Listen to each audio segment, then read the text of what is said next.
The Philippine Coast Guard presents to the public the anchor and the rope which were connected to the floating barrier installed by the Chinese Coast Guard in Scarborough Shoal.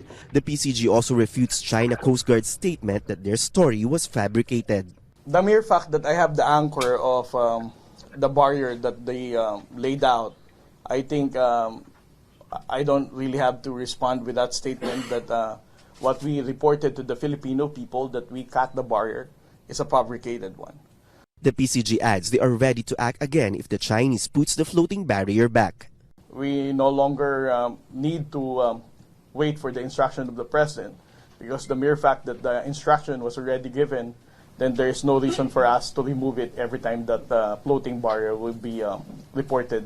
The Coast Guard cannot say whether this move will now allow more Filipino fishermen to enter the shoal since the area is heavily guarded by China with or without a barrier.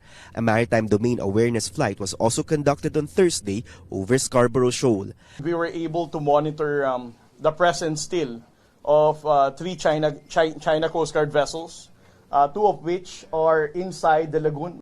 Video challenges between the Philippines and China also took place. During the entire duration of the flight, we were challenged by the Chinese Coast Guard 6 times over the radio. Our intention really is to tell the world, not just our allies, the United States, but even other like-minded states, that this is happening in the West Philippine Sea. U.S. lawmakers also slammed the continuing aggression in the West Philippine Sea in a Foreign Affairs Committee hearing. Our partners in the region need our help, and our allies are questioning if the U.S. will be there to help if the CCP escalates aggression in the South China Sea.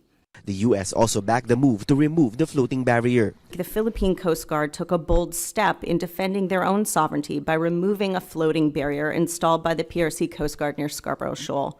Washington also expressed readiness to respond to any armed attack on a Philippine public vessel, including the Philippine Coast Guard under the Mutual Defense Treaty.